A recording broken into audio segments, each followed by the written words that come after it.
Good morning, LinkedIn. Happy Thursday.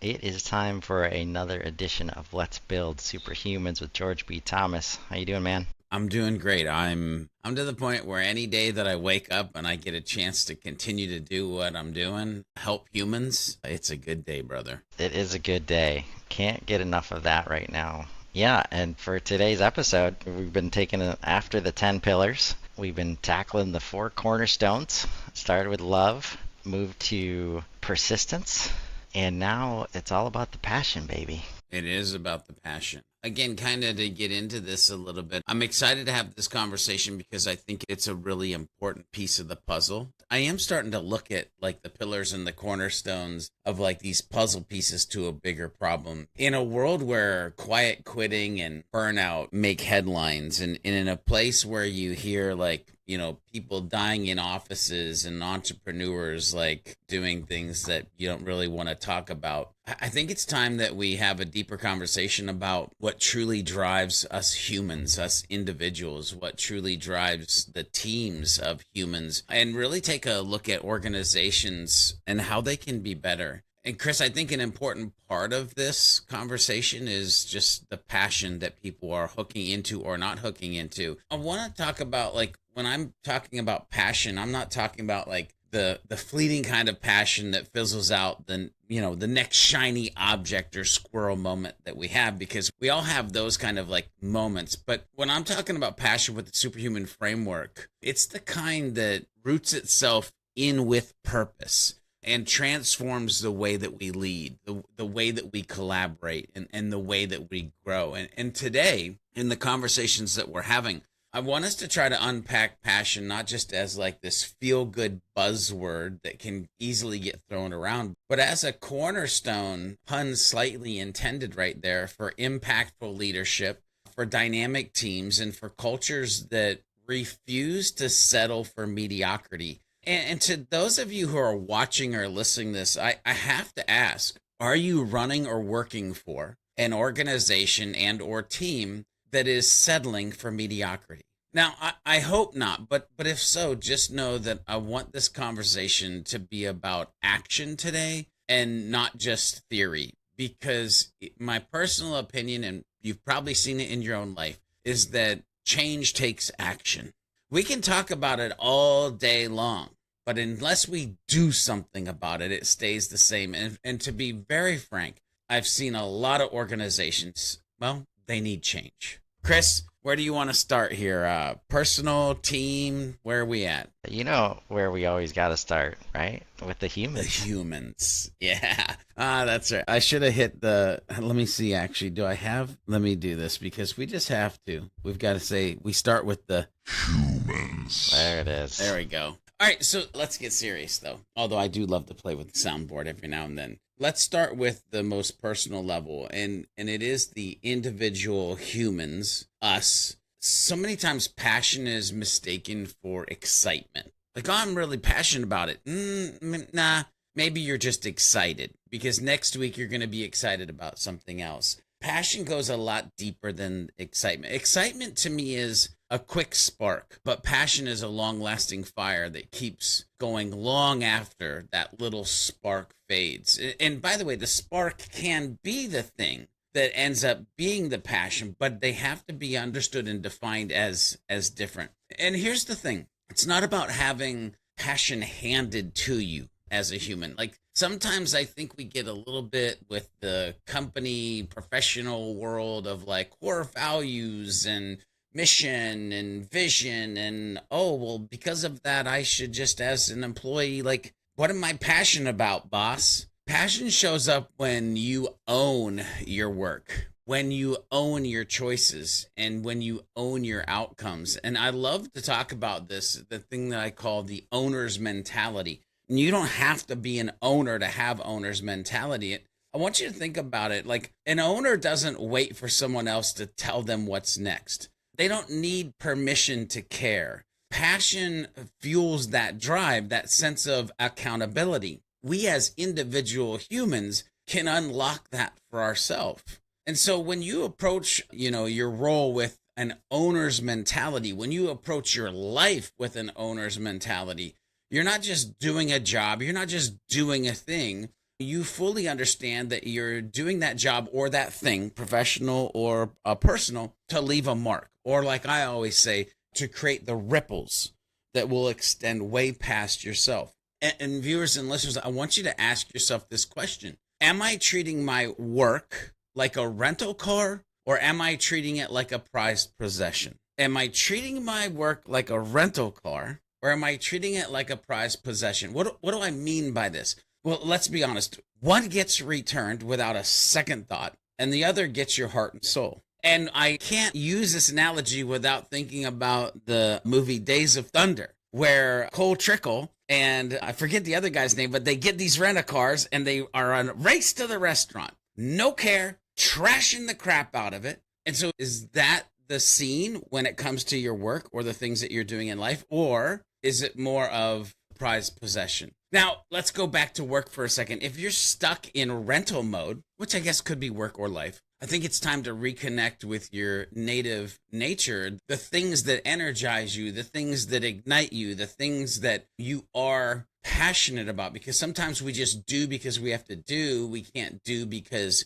it's the thing that we want to be in. Like, I would beg you to own that, to own the fact that you need to understand what it is that you're passionate about, how to ignite that passion, and how to tie that passion into, again, professionally or personally. Because when you have that ownership, when you understand that passion, not only professionally, but personally, just generally in life, if you can embrace that, it makes such a massive difference. And I'm completely speaking out of, like, I've seen it happen in my own life and seen it happen with others, but it's going to make a massive difference. Chris, what are your thoughts? I mean, it sounds great, man. But like, what if we're in an organization that, either doesn't allow for it, either consciously or subconsciously, even reprimanded for taking it to that level? Because not everybody wants that mentality around. They want to be in charge and they just want you to go do the thing. I mean, how many people have you seen lose the passion because of that, and how it's unfortunate to watch when that happens?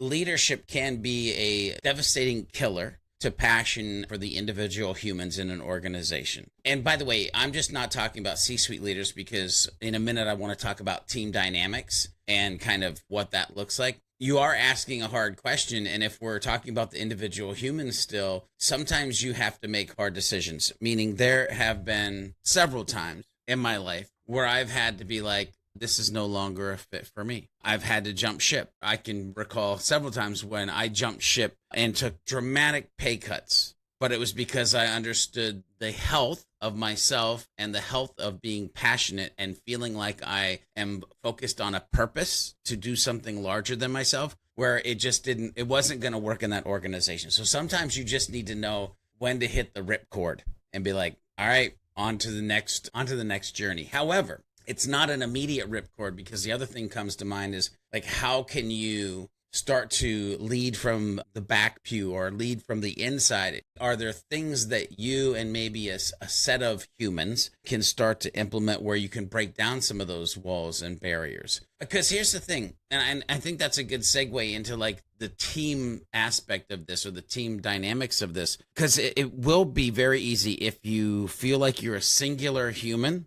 and you're trying to climb this hill by yourself. Because, Chris, no one achieves greatness alone. That there's some sort of team. By the way, the team could be your family. And I'm not talking about, like, psychic strategies and the fact that we've hired family. I'm saying it could be like, your brother cheering you on, your mom cheering you on, your cousins are cheering you on. Or it could actually be like in an organization, teams, humans gathered together. But you can't achieve greatness alone. There's going to have to be some elements of a circle that you're building around. And those people around you, they literally are the backbone of any success story that will be told. And when you unlock both passion and you align it with purpose in them, like, this is where the magic happens, especially from a team level. When I start to drill into this, passion is the energy. It's the fuel that keeps the engine running. And purpose, because, like, again, they go hand in hand. That's why they're kind of paired together in the four cornerstones. Purpose is the compass that gives you, like, the direction and the meaning that you need. which, by the way, that's why sometimes there is that rip moment, is because you lose the passion, which then you're not even looking at the compass. You don't even understand the direction or like the meaning at that point. And when both of those are failing, you might as well just reboot, right? But when those two align, work stops being just a set of tasks. And I had many years in jobs where I just clocked in and I had tasks to do and it was boring and I hated it. And then I got to the point where I could have a job that I loved, and it was because I was passionate about it and I felt like I had a purpose, right? And this is back when I found out about HubSpot, and it was the sales line and Marcus Sheridan, and what happens is when those two are aligned, it transforms into something bigger. It transforms into almost something more like a mission. And I've even joked, Chris, before that like sometimes I feel like HubSpot or Inbound is my mission field. And I'm just doing it because it's like, mission, one tutorial at a time, one blog article at a time. Like I'm just trying to help people understand what they can do, how they can do it. But it's because the purpose and passion were aligned. And now it didn't feel like a set of tasks, but it felt like something deeper. And here's the thing. What I want leaders to really hear is passion and purpose don't just magically appear. You can't be inside of an organization and wake up one day and be like, oh, my team is fully aligned and energized. They must have purpose and passion. Like, it's not going to work that way. As leaders, it takes intentionality, and I mean real work, to create the kind of culture where passion can thrive and purpose in individual humans feels personal. Listen, you might be like, George, this sounds great. Chris, you literally said, George, this sounds great, when I was going through the first little riff that we were talking about. But how do I actually do it? And that's where, like, the leaders, I want you to, like, look at, I've gone through this journey. I've been an individual human. I've been an employee. I went out to solopreneur. I then started a business. I then built a team. And so there's things that, because of who I am and how life has built me, and now inside of what you could even call multiple organizations, like, there's some things that I want to talk about here. You've got to get, as a leader, when it's trying to get passion and purpose into your teams, you've got to get curious about what drives your teams, what drives the humans. Passion isn't something you can impose. It's something that you discover. Or then as a leader, it's how do I help them discover this, right? You can start to ask people questions like, what excites you about what you're doing here? Which I'll like, have you asked that of the team members? And by the way, be ready for the answers, any answers, because it is about creating a safe space or safety in here. You might even ask them, what do you dream of contributing? Again, they may have been hired for something, but maybe there are other things or different things that they would be better aligned for that seat, and we would be able to tap more into that passion. They would feel like it's more of a purpose. We would get more out of them because sometimes you have all the seats and people are just in the wrong ones. What's one thing that you could tweak to make their work more meaningful? And I'm not asking you to ask yourself that. I'm asking you to ask the humans that. Like, what is one thing that we in the organization could tweak to make your work more meaningful? And again, and I don't mean to be rude when I say this, but shut up and listen. Like, ask these questions, shut up and listen, and then you have the context, you have the data, you have the information to go back and start to make some hard decisions. But these have to be real conversations. And if you're able to have these real conversations, they're going to be gold for building trust and uncovering what makes the teams tick. Because what makes the teams tick is what makes each individual human that makes that team up.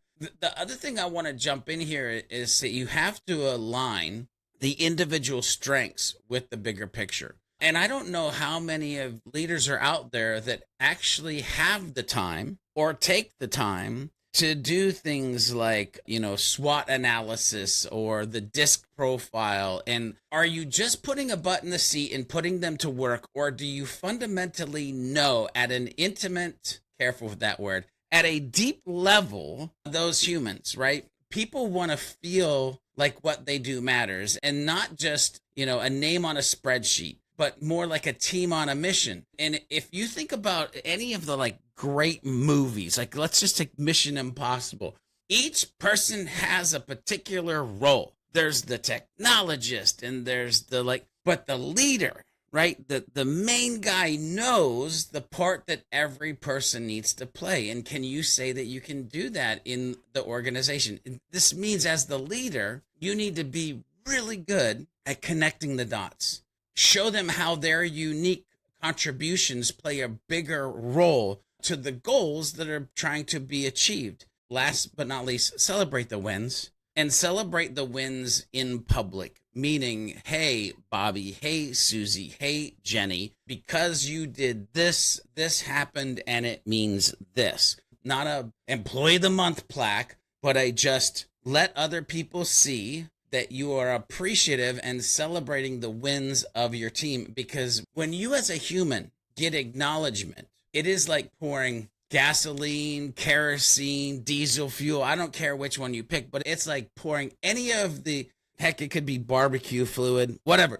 But it's like, it's this fuel that's the passion is just gonna rise up. So we've got to have a culture of curiosity and trust. Passion can't thrive in a culture where fear and micromanagement are the norm. And I'm almost positive that's where your brain was like, well, what if you live in a world where I'm being judged? I'm being micromanaged. I'm afraid to actually raise my hand. I'm afraid to open my mouth. This might be the most important thing that we talk about today. And it's because you have to have a culture of trust and curiosity. You've got to create a space where people feel safe to share their ideas, safe to take risks, and by the way, fail sometimes. I fundamentally don't get frustrated when I see, air quotes, people failing, because I've tried to position it into a place, especially with who we work with, is like, well, we're learning. Let's do better next time. Well, we're learning. Let's do better next time. And you can look at the pattern.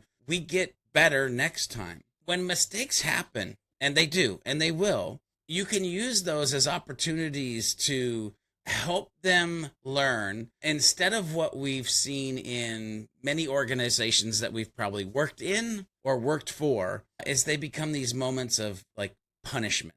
Punishment is not how you keep curiosity alive. And curiosity is actually where passion grows. And I want you to imagine like a completely different place than you might be. Imagine a team where no one's watching the clock. Is that even possible? Where Monday mornings don't feel like a drag. Been there, done that.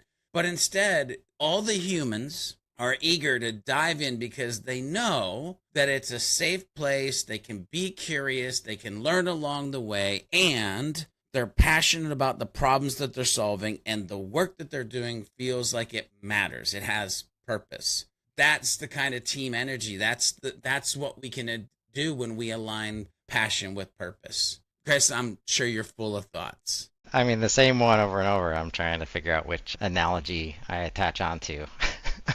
It's just like in all these things, like the work to be done is letting go of the systems of control and the systems of restriction that you think you're supposed to be doing as a leader that disallow people from doing all the things that we're talking about right now. And that's where all of those tools, like a DISC profile, like employee of the month, they're almost always coming from a place of wanting to control and design and put the dots exactly where we want them, and then we wonder why they don't connect very easily, right? Instead of making the space like, hey, dots, like get in here, and then seeing how they naturally like flow together, and then it's like, oh, these dots are right next to each other. That connection's super easy now. That's the work. Because what you don't want to do is if you bring that mindset in, and then you're all of a sudden out of nowhere, hey, George, what do you dream about? Like, George is like, what? Okay, what's going on here? Well, of course, boss, I dream about serving our customers every day. That's the kind of, or the real answer, like, what are you passionate about at work? I'm like, well, since that's the first time you've asked me that, nothing, because I don't do anything that matters here. And those are the kinds of responses you might get. And I think that second one is the one that if you come in with the mindset that we're describing here, be prepared for those kinds of answers, right? And that's the shut up and listen part. Like, you got to take that. If you're trying to take a culture from where it's been to what we're talking about here, that's the work, right? Being ready for those conversations, being open to them, and then serving them. I want to just say here too, if you are in like yeah, we're on the side that we don't want to be on and we're trying to get to the side that we need to get to, it's going to be way better to do small steps than giant leaps. Giant leaps are going to freak people out. Small steps, you can get them to navigate in directions that you want to go. I also want to go back to, you said like the word control. And I think so many times we try to control things because we as leaders feel like we need to have all the answers, and we have all the answers if we know where all the pieces on the chessboard are. But as soon as one of the chess pieces moves or it is missing, now all of a sudden we don't have all the answers. Then we're feeling like we might get attacked. Well, here's the deal. The funny thing is leadership isn't about having all the answers. Leadership to me is about sparking something in others. It's not about being like the lone person. I am getting a master class in this, going from solopreneur to like owning an organization where there's actual humans in it. And listen, as a GSD get stuff done guy, I can't always be the GSD get stuff done guy as a leader. Like I've got to be able to spark the passion, spark the movement, spark the action in others. And it's hard, but it's one of the most powerful things a leader can ignite. And battle tested and tried and true, like I have to be clear, I've seen this historically when we talk about passion or we're trying to get people to be passionate.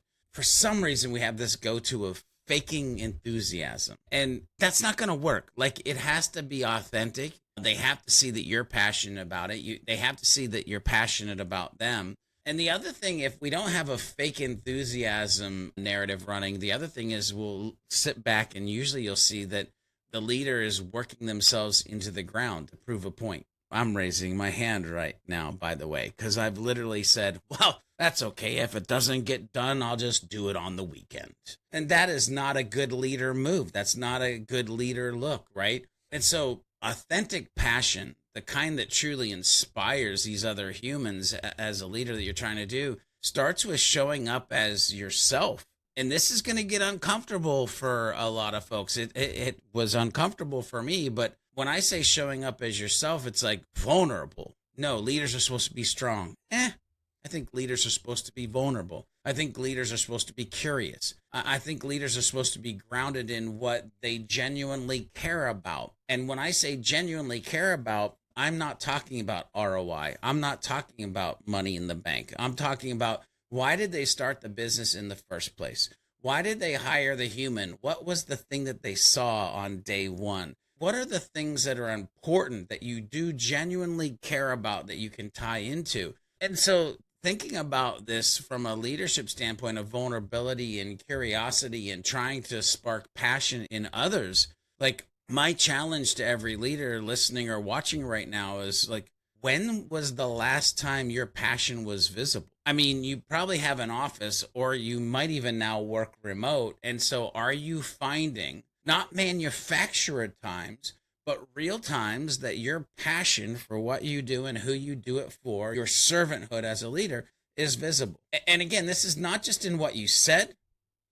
This is more about in how you showed up. I'll stop there. Chris, what are your thoughts? I just keep thinking about this employee of the month thing and these ways that like you can tell when it's like, oh, I just read in a book that I'm supposed to acknowledge people like more often. So and it's like stemming from like, how do we fix this problem? Right? And then not actually doing the work to fix the problem. It's like, okay, we're just gonna, like, people care about rewards, so we're gonna create a $100 gift card, even though we're asking them to do 10 hours of work that each hour is much more than $100, right? And we're just gonna throw these things at it, and then it's gonna be like, yeah, like if you've ever been in these situations where it's like, and then afterward they're just constantly asking the questions of like, how do we get people more engaged? How do we get people to care about this stuff?